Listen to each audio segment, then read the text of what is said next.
నువ్వు కొంచెం అడుగుతున్నావు, నేను ఇంకా చాలా చేద్దాం అనుకుంటున్నాను. మరి నీకు చాలా వద్దా? ఆ కొంచెం చాలా నీ ఇష్టం, ఇవ్వమంటే ఆ కొంచెం ఇస్తాను, లేదు చాలా ఇవ్వాలంటే వెయిట్. నాకు నాకు నాకు ఇవ్వవేంటి తండ్రి, నీకు శ్రేష్టమైంది ఇద్దాం అనుకుంటున్నాను. శ్రేష్టమైందా? శ్రేష్టమైంది వద్దు, ఏదో ఒకటి అంటే ఇచ్చేస్తాను. మరి సమయంలో పొందాలంటే హన్నా మరి గొడ్రాలనే నెపం మోయాల్సి వచ్చింది. మరి ఆ సుదీర్ఘకాలం నిరీక్షించి ప్రార్థించి పొందుకుంది. మరి కొంచెం వెయిట్ చేయాల్సి వచ్చింది. మరి ఉత్తముణ్ణి కనాలంటే పుట్టాడు. ఎన్నో ప్రార్థనల ఫలంగా హన్నాకి కొడుకు పుట్టాడు. ఏ ప్రార్థన లేకుండానే పెనిన్నాకు పిల్లలు పుట్టారు. ఏ ప్రార్థన లేకుండానే పెనిన్నాకి పిల్లలు పుట్టారు. ఎవడు తెలుసు ఆ పిల్లలు? ప్రార్థనలు చేసి దేవుని దగ్గర గోజాడుకొని మొత్తుకొని ఒకడిని కన్నది, రత్నాన్ని కన్నది, ఆ ఒకటి చరిత్ర సృష్టించాడు. అది ఇక్కడ పాయింట్. ఏదో నువ్వు కొంచెం ఏదో ఒక రకమైనది అడుగుతున్నావు, నేను శ్రేష్టమైనది ఇద్దాం అనుకుంటున్నాను, అది విస్తారంగా ఇద్దాం అనుకుంటున్నాను. ఎందుకంటే మన తండ్రి కదా, ఆయన తెలుసు మనకి ఎట్లా ఇయ్యాలో. సో మనం అడిగిందల్లా వెంటనే ఇచ్చేస్తే ఆయన దేవుడు కాదు, మన పనుడు అవుతాడు, దాసుడు అవుతాడు అనేది గుర్తుపెట్టుకోండి. ఆయన మన దాసుడు కాదు, మన నాన్న. ఎవరు? పోయిన ఆదివారం చెప్పా, డాడీ. ఎవరు? ఆయన మీ నాన్న, మా నాన్న, మన నాన్న. మన నాన్న ఏది పడితే అది ఇస్తాడా? ఎప్పుడు పడితే అప్పుడు ఇస్తాడా?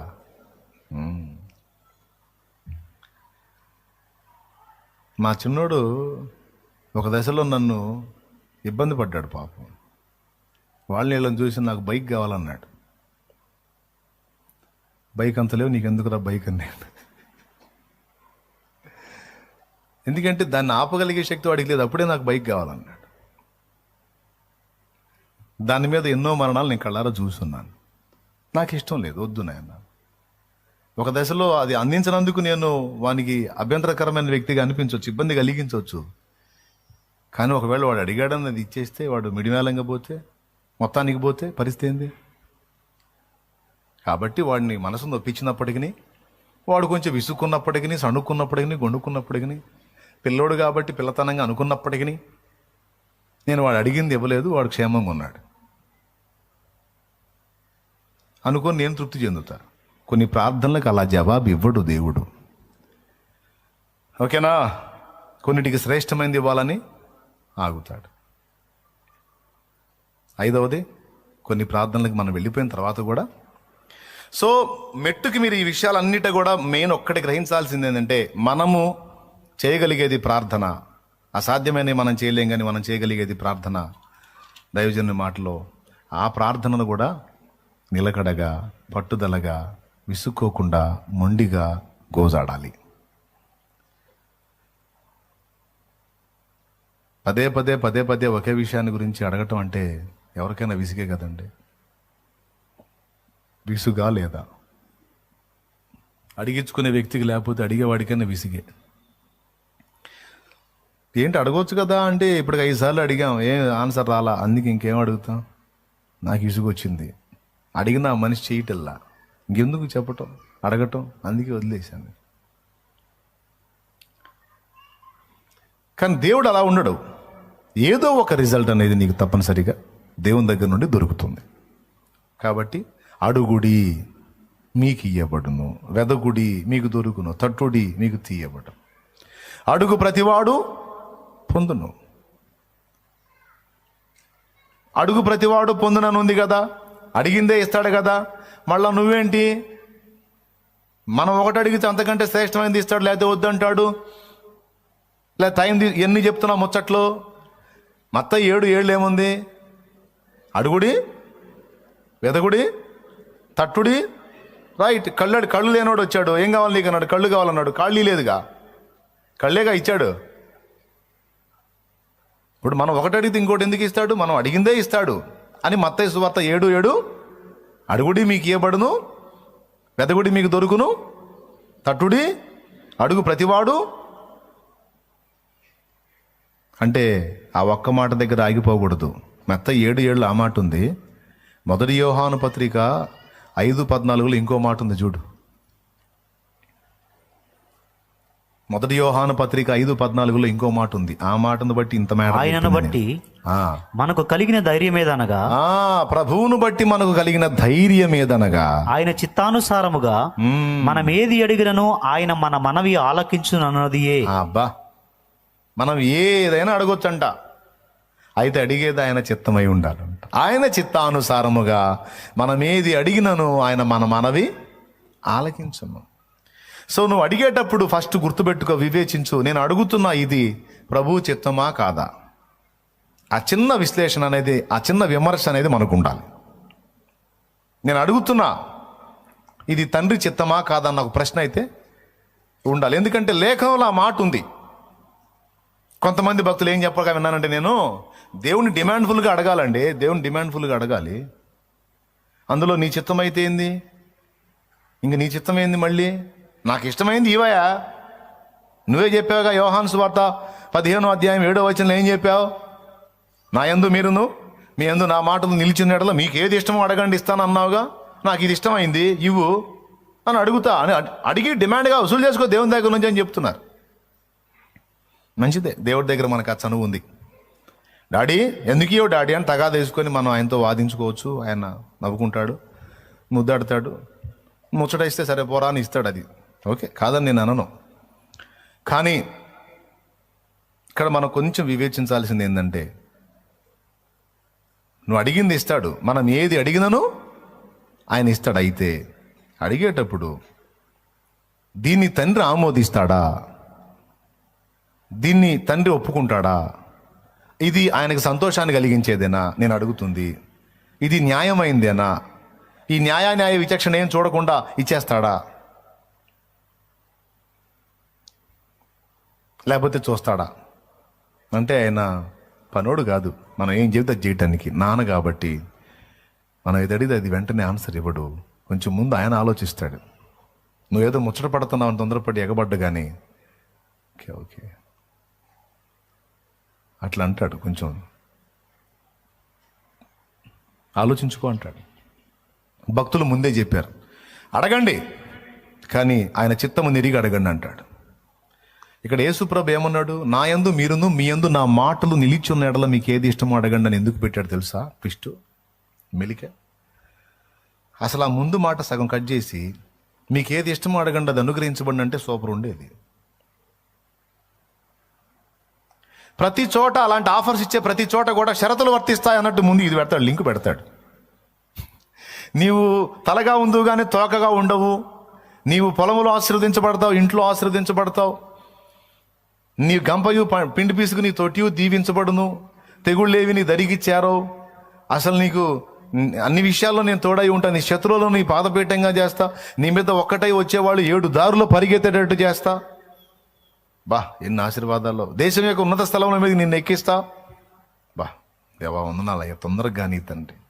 అయితే ఇన్ని చెప్పి దేవుడు షరతులు వర్తిస్తాయి అంటాడు. షరత్ ఏంది నాయనంటే, ఇదిగో నీవు నా ఆజ్ఞలను విని గైకొని వాటి చొప్పున నడిచిన ఎడల ఈ దీవెనలన్నీ నీకు ప్రాప్తించును. అబ్బా ఇక్కడ పెట్టాడండి మెలిక. స్తోత్రం. అర్థమైందా? షరతు లేని ఆశీర్వాదం లేదు తమ్ముడు, షరతు లేని దీవెన లేదు. విస్తారమైనటువంటి ప్రత్యక్షతలు పౌలుకి ఇచ్చాడు, ఒక ముళ్ళు గుచ్చాడు. పౌలుకు భలే ప్రత్యక్షతలు, ఎవరికి లేని ప్రత్యక్షతలు, తరములలోను యుగములలోను మరుగైన విషయాలన్నిటిని పౌలుకు బయలుపరిచాడు. మస్తు ప్రత్యక్షతలు అన్నీ ఇచ్చి ఒక ముళ్ళు గుచ్చి ఇంక పద అన్నాడు. ఇచ్చింది అన్నీ బాగానే ఉన్నాయి, గుచ్చిన దాని సంగతి ఏంది అన్నాడు. అది లేకపోతే నువ్వు మరో లూసిఫర్ అవుతావు, వద్దులేపా అన్నాడు. నీకు నేను ఇచ్చిన ప్రత్యక్షతలు బహు విశేషంగా ఉన్నందున నువ్వు అత్యధికంగా హెచ్చిపోయే అవకాశం ఉంది. ఇతరుల కంటే నేను యోగ్యుడని నువ్వు అతిశయపడే అవకాశం ఉంది, గర్వహృదయుడయ్యే ఛాన్స్ ఉంది, నాకు అసహ్యుడయ్యే అవకాశం ఉంది. కనుక అలాగూ నీవు కాకుండా నీవేంటో నీ గుర్తుంటానికి, నువ్వు పొందిందంతా నాదని ఎరుక నీకుంటానికి ఇదిగో ఈ ముళ్ళు ఒకటి నీ శరీరంలో ఉంచాను. శత్రువు యొక్క దూత, సాతాను యొక్క దూతగా అది నీ శరీరంలో ఉంటుంది, కానీ నీ ప్రాణానికి హాని కలగదు. నా కృప నీకు చాలు, నీ బలహీనత ఎందే నా శక్తి పరిపూర్ణం అయింది కనుక చల్లనాడు అన్నాడు. అంతే. కాబట్టి ఇందు మూలంగా అందరికీ తెలియజేయటం ఏమనగా, మీ యందు నా మాటలు నిలిచున్న ఎడలా, అది షరతు. మా యందు నీ మాట లేకపోతే ఇవ్వను. ఎందుకని ఇవ్వు? అప్పుడు ఏది అడగాలో తెలియదు నీకు, ఏది పడితే అది అడుగుతావు. ఓహో, మా యందు నీ మాటలు నిలిచుంటే అప్పుడు ఏది అడగాలో అదే అడుగుతావు. అర్థమైతే స్తోత్రం చెప్పండి. ఏది అడగాలో మనకి ఎప్పుడు అర్థమైంది అంటే ఆయన వాక్యాన్ని మన అంతరంగంలో భద్రపరుచుకుంటే పనికిమాలిని అడగబుద్ధి కాదు. ఏందో అల్పమైన వాటిని అడుగుతున్నాను నేను, ఆ శ్రేష్టమైనవి అడగాలి అని పౌలు అడిగినట్టు అడుగుతాం. ఇక ప్రార్థనలు ఉన్నతంగా మారిపోతాయి. ప్రార్థనలు శాశ్వతత్వాన్ని సంతరించుకుంటాయి. ప్రార్థనలు అంటే ఆ ప్రార్థనకి ఇచ్చే జవాబులు శాశ్వతమైనవి ఉంటాయి. విలువైన ప్రార్థనలు చేయగలుగుతాం వాక్యాన్ని ఎరుగుంటే. వాక్యాన్ని ఎరక్కపోతే ఏది అడుగుతామో కూడా మనకే తెలియదు. అది అందుకే నా యందు మీరును, మీ యందు నా మాటలు నిలిచిన ఎడల. దీన్ని దావీదు భక్తుడు కూడా చెప్పాడు. కీర్తనలు మొదటి కీర్తన మొదటి అధ్యాయం, ఆ మొదటి కీర్తనలోనే మొదటి వచనం నుంచి చదివితే, అతడు చేయునదంతయు సఫలమగును అన్నాడు ఒక ఆయన గురించి. నీటి యోరను నాటబడినదై తన కాలమందు ఆకువాడక ఫలమిచ్చు చెట్టు వలె అతడు ఉంటాడు, అతడు చేయునదంతయు సఫలమగును అన్నాడు 3వ వచనంలో. ఎవరు ఇతడు అంటే దేవుని వాక్యాన్ని ధ్యానించి దాని యందు ఆనందించేవాడట. దేవుని వాక్యాన్ని తన యందు కలిగి ఉన్నవాడు చేసేదంతా సఫలమైద్ది. ఏది నిష్ఫలం కాదు, మొత్తం సఫలమైద్ది. ఎందుకు సఫలమైద్ది అంటే అతడు ఏది చేసినా వాక్యాన్ని ముందుంచుకొని వాక్య ప్రకారం చేస్తాడు, వాక్య పరిధిలో చేస్తాడు. ప్రార్థించిన వాక్య ప్రకారమే ప్రార్థిస్తాడు గనుక ఆన్సర్ కన్ఫామ్.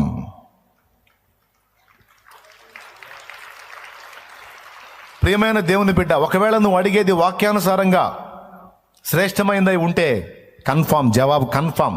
100% రాసి పెట్టుకో, అయిద్దంతే. నా యందు మీరును, మీ యందు నా మాటలు నిలిచుంటే మీకు ఏది ఇష్టమో అడగండి అని అంత ఫ్రీ ఎందుకు ఇచ్చాడు తెలుసా? దేవుని మాటల్ని తన యందు కలిగి ఉన్నాడు. పిచ్చి పిచ్చి ప్రార్థనలు చేయడు. ఏదన్నా ఒకటి దేవుణ్ణి అడిగాడంటే పర్ఫెక్ట్గా అడుగుతాడు, అడిగింది ఖచ్చితంగా పొంది తీరతాడు. అది ఎట్లా పెట్టాడు చూడండి లింక్ అసలు. అది మరి దేవుని వాక్యం అంటే. మీకు ఏది కావాలో అడగండి అంటాడు, అయితే ఆయన చిత్తానుసారంగా అడగండి అంటాడు. సొలొమోను ఏమని దీవించాడు తెలుసా? ఇశ్రాయేల్ని పరిపాలించడానికి జ్ఞానాన్ని అడిగావు, దీర్ఘాయువునైనను ఐశ్వర్యమునైనను నీ శత్రువు ప్రాణమునైనను నీవు అడుగక. అంటే ఒక రాజు ఏమడుగుతాడు తెలుసా? శత్రువు ప్రాణాన్ని అడుగుతాడు. ఎందుకంటే శత్రుశేషం రుణశేషం ఉండకూడదని శత్రువు ప్రాణాన్ని అడుగుతాడు. సొలొమోను అడగల. లేదా ఐశ్వర్యాన్ని అడుగుతాడు, అది అడగల. ఒక రాజుగా ఉన్నవాడు దేవుడి దగ్గర ఏం కోరుతాడంటే, ఎవడికి అందనంత ఐశ్వర్యవంతుడిని నన్ను చెయ్యి, అలాగే నాకు శత్రువు ఎవడైతే ఉన్నాడో వాడిని లేపేయి.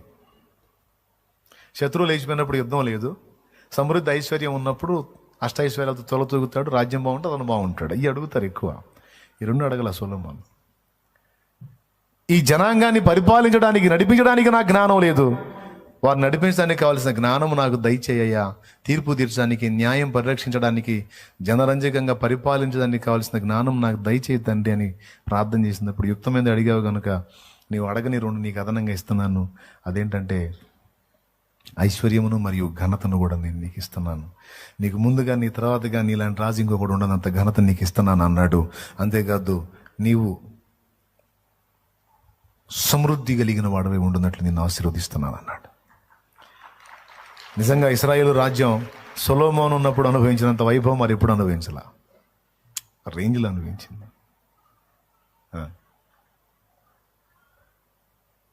ఆశీర్వాదం నిజంగా నెరవేర్చాడు. సో కొన్నిసార్లు ప్రార్థనలు ఎలా ఉంటాయంటే మన ఆలోచనలకు అనుసంధానంగా ఉంటాయి కానీ దైవ చిత్తానుసారంగా ఉండవు. కానీ సొలొమోను దైవ చిత్తానుసారంగా గుర్తిరిగి అడిగాడు కనుక అడగని 2 అదనంగా ఇచ్చాడు. సో మనం కూడా దేవుని వాక్యం ఎరిగి ప్రార్థించినప్పుడు ప్రార్థనలో పర్ఫెక్ట్నెస్ ఉంటుంది. నేను అడిగేది దేవుని చిత్తానుసారమైంది కనుక తప్పకుండా జవాబిస్తాడన్న నిశ్చయత ఉంటుంది. ఆత్మల కోసం అడుగుతా, నేను రెగ్యులర్గా అడుగుతా. ఏ రేంజ్లో అంటే ఒక్కోసారి పడి ఏడ్చేవాడిని, దేవా నాకు ఆత్మలు నీవు, లేకపోతే నా ప్రాణం తీసుకొని.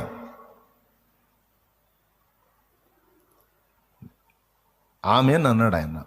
జనం నా పిచ్చి వదిలిచ్చారు, ఇప్పుడు వాళ్ళు తీస్తున్నారు నా ప్రాణం. దేవుని స్తోత్రం. ఆత్మలో నా పిచ్చి వదిలిచ్చారు. ఆత్మలు కావాలా కుమారుడు? ఆమెన్ అన్నాడు. ఇంకంతే ఈ పట్టుకున్న నలువైపులు ఇప్పుడు సగం బడ లాగేశారు.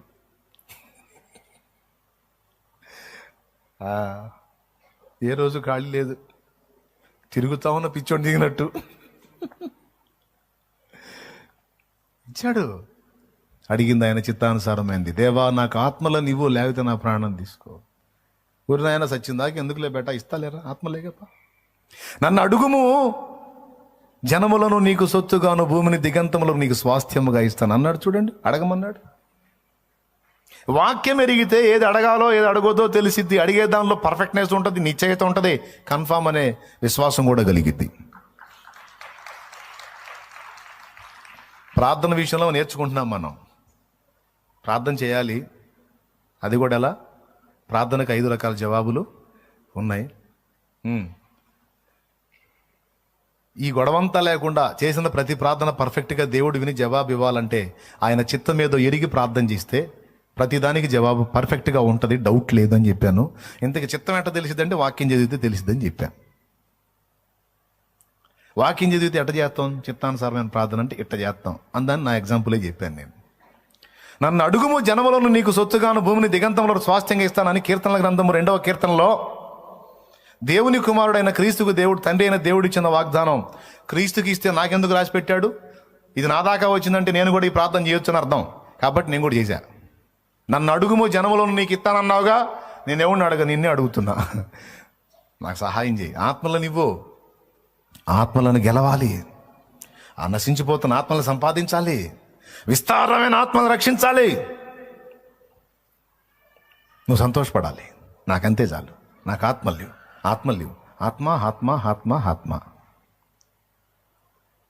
నిజంగా అండి, నాకు తెలుసు అడిగితే ఖచ్చితంగా ఇస్తాడు. ఎందుకంటే వాక్యానుసారంగా అడిగాను గనక, నన్ను అడుగు అన్నాడు గనక, అడిగాను గనక కదిలిచ్చాడు ఆత్మల్ని. మీరు కూడా అడగండి, అది దైవ చిత్తానుసారమైందే. ఆత్మల్ని ఏమని అడగండి, ఇస్తాడు, కన్ఫామ్గా ఇస్తాడు. ఆత్మల రక్షణ కొరకు నన్ను వాడుకోమని అడుగు, వాడుకుంటాడు కన్ఫామ్గా. అంతే, డౌట్ లేదు. అది ఆయన చిత్తం.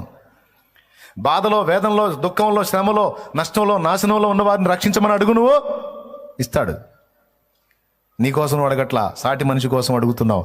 నిన్ను వల్ల నీ పొరుగు అని ప్రేమించమన్నాడు, వాని క్షేమాన్ని కోరమన్నాడు, వాని మేలు కోసం ప్రార్థించమన్నాడు. గనుక నువ్వు ప్రార్థించే వానికి జవాబు వచ్చింది. అదే టైంలో నీకోసం నువ్వు అడుగు, నీకు రాదు. అదేంది నాకు రాకపోవటం ఏంది, వాళ్ళకి రావటం ఏంది? కావాలంటే మీరు కూడా చెబుతారు సాక్ష్యం. మీరు ఇతరుల కోసం చేసిన ప్రార్థనలకు ఎక్కువ జవాబులు వచ్చినాయా, మీకోసం చేసిన ప్రార్థనలకు ఎక్కువ జవాబులు వచ్చినాయా? కొంతమంది అది నాకు ఇదేందో అర్థం కావట్లేదు అని అంటారు. ఏం అర్థం కావట్లేదు చెప్పమ్మంటాను. నా చుట్టుపక్కల ఉన్న వాళ్ళ కోసం దేన్ని అడిగినా సరే వాళ్ళకి వెంటనే అవుతుంది పని. నా విషయంలో ఎన్ని మొత్తుకున్నా నాకు ఆన్సర్ రావట్లేదు. ఎంతమందికి ఉంది ఈ డౌటు? నేను ఇతరుల కోసం ప్రార్థన చేస్తే వాళ్ళకి ఉద్యోగం వచ్చింది. నా ఫ్రెండ్ కోసం జాబ్ రావాలి, వాడి జాబ్ కోసం ప్రార్థన చేశాను, వాడికి వచ్చింది. నా కోసం చేస్తే నాకు రావట్లా. ఇతరులకు రోగం తగ్గాలని ప్రార్థన చేసి వాడికి తగ్గింది, మరి నాకు తగ్గాలని ప్రార్థన నాకు తగ్గట్లా.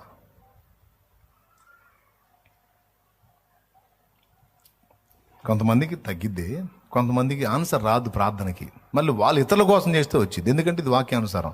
నీ పొరుగు వాడిని ప్రేమించి వాని క్షేమాన్ని గౌరవమన్నది వాక్యానుసారం. ఆ విషయం ప్రార్థన చేస్తే వాళ్ళకి జవాబు వచ్చింది. ఇక నీ విషయంలో నువ్వు అడిగినప్పుడు ఒక ప్రాముఖ్యమైన విషయం మర్చిపోకూడదు.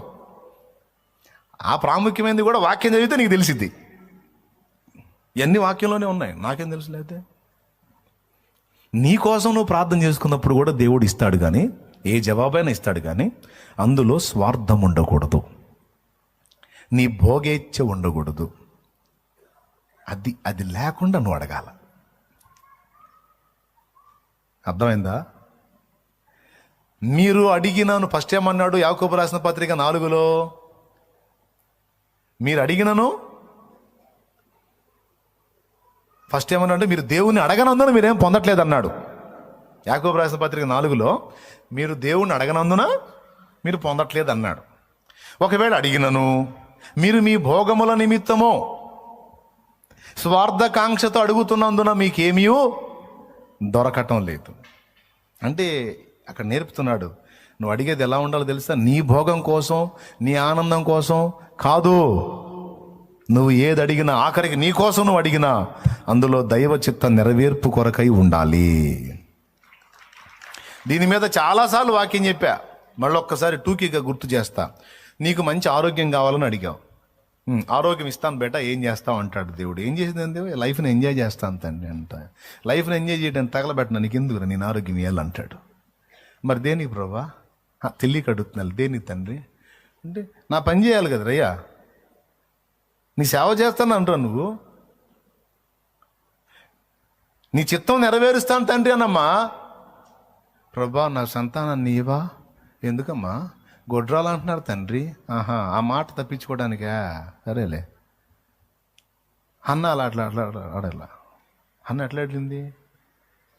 నాకు ఒక మగబిడ్డని వాడిని నీకోసం పెంచుతా, నీకే అప్పచెబుతా పొందింది. మీరు అడిగినను మీ భోగముల నిమిత్తం మీ స్వార్థకాంక్షతో అడుగుతున్నారు. అప్పు తీర్చయ్యా, అప్పు తీర్చయ్యా. ఎందుకు తీర్చాలి అప్పు? అడిగేవాళ్ళు లేకుండా ఉంటే మనసు కొంచెం ప్రశాంతంగా ఉంటుంది తండ్రి. మనసు ప్రశాంతం కోసమే కానీ అప్పులు తీసేస్తే స్వేచ్ఛగా నీ పని చేయడానికి నాకు అవకాశం దొరికిందని అయితే అడగో. పనికి మళ్ళీ తెలివి ఏంది? అప్పులన్నీ పోయి మళ్ళీ నీ పని చేయాలా? ఓహోహో, మనలో కాదులే, అట్టయితే కష్టమేలే అంటే దేవుడు అట్టయితే కష్టమే, పని చూసుకో అంటాడు. నేను చెప్పే జోక్ కాదు, వాక్యానుసారం. అప్పు తీరాలని అడుగుతావా? రోగం తగ్గాలని అడుగుతావా? సమస్యలు తీరాలని అడుగుతావా? కేసు పోవాలని అడుగుతావా? నువ్వు దేనికోసం అడుగుతున్నావు? సంతానం కావాలని అడుగుతావా? స్వస్థత కావాలని నువ్వు ఏది అడుగుతున్నావో అడిగినది నువ్వు దేవుడు నీకు నెరవేర్చినప్పుడు, నువ్వు దాన్ని పొందినప్పుడు తర్వాత నువ్వేం చేయాలనుకుంటున్నావో చూస్తాడు దేవుడు. దేవా నాకు మంచి జాబ్ ఈ దేవా. దేనికి నాయన? మంచిగా ఖరీదైన బంగళా కట్టుకోవాలి, కారు వేసుకొని తిరగాలి, మంచి ఉన్నత రేంజ్లో ఉన్న అమ్మాయిని పెళ్లి చేసుకోవాలి నాయన. చిన్న జాబులు అయితే కొద్దిపాటి వాళ్ళు దొరుకుతారు, కొంచెం పెద్ద జాబ్ అయితే ఆ రేంజ్కి తగ్గోళ్ళు దొరుకుతారు, సౌండ్లు దొరుకుతారు. ఆ సౌండ్ ఈ సౌండ్ మొత్తం ఫుల్ సౌండ్ అయ్యి అసలు లైఫ్ మామూలు సౌండ్ ఉండదు తండ్రి. ఈ సౌండ్ కోసమా? నువ్వేమడుగుతున్నావు అయ్యా? దేవా నాకు ఉన్నతమైన జాబ్ ఇవ్వు. ఎందుకు నాయనా? నీ పిల్లలకు సేవ చేయాలి తండ్రి, నీ ప్రజలకు ఉపయోగపడాలి తండ్రి, నీ సేవకు ఉపయోగపడాలి తండ్రి. దేవా నాకు సమృద్ధి వచ్చేటట్టు చేయి. ఎందుకు నా కుమారుడా? నీ పని కొరకు తండ్రి, ఆత్మల రక్షణ కొరకు, పరిచర్యలో వాడటం కోసం. నువ్వు ఏదన్నా అడుగు. నువ్వు పొలం వేసావా? పొలంలో మోకాళ్ళలోని కన్నీరు గార్చు. దేనికోసం తెలుసు? ఇది పండేటట్టు చేయి. ఇందులో నుంచి కొంత నీ పరిశుద్ధులకు ఆహారం పోవాలి తండ్రి. ఇందులో నీ పరిశుద్ధులకు ఆహారం ఏంటి? చూడవు సూపో అంతే, ఆమెనంటాడు. అది కృప పొందిద్ది అంతే. మొత్తం ఎండిపోయినా సరే మళ్ళా చిగుర్లు పెట్టి నీకు పంట వచ్చింది అంతే. అది దేవుని చేతిలో ఉంది. అదేంది? బొబ్బర తెగులు వచ్చి మిరప మొత్తం పోయిందని వచ్చాడు ఒక ఆయన. ప్రార్థన చేశాం, ఇలా చేయబో ప్రార్థన అని చెప్పాను. పోయింది మొత్తం తిప్పుకుంది. మళ్ళీ తిప్పుకొని ఏ మాత్రం లోపం లేకుండా ఆరోగ్యవంతమైన పంట పండినప్పుడు ఎంత అయితే వస్తుందో దిగుబడి, అంత దిగుబడి వచ్చింది. అయిపోయిన చేయను మళ్ళీ ఎచ్చుల కోసం కాదు, నా దేవుడు చేసిన కార్యం చెబుతున్నాను నేను. చేస్తాడు. అయితే స్వార్థం ఉండకూడదు, నిజాయితీ ఉండాలి, దేవుని సేవా దృక్పథం ఉండాలి, దేవుని కొరకు ఆశ ఉండాలి, దేవుని కొరకు ఆకలి ఉండాలి. దైవచిత్తం నెరవేర్చడం కోసం ఏదో ఒక విధంగా దేవుని పనికి నేను ఉపయోగపడాలన్న ఆకాంక్ష ఉండాలి. ఇది ఉండాలి అంటున్నాడు వాక్యంలో. మన ప్రార్థనలు అన్నిటా అలాంటి తత్వం ఉంటే నెరవేర్పు ఎందుకు ఉండదు? ఇక ఇన్స్టాల్మెంట్లు ఏమి ఉండవు, ఇక వాయిదాలు ఉండవు, వచ్చే సంవత్సరం ఉండదు. నువ్వు అడిగింది ఆయన సంకల్ప ప్రకారం అయిందైతే ఇన్స్టంట్ అయిపోతుంది అంతే. ఆమెన్.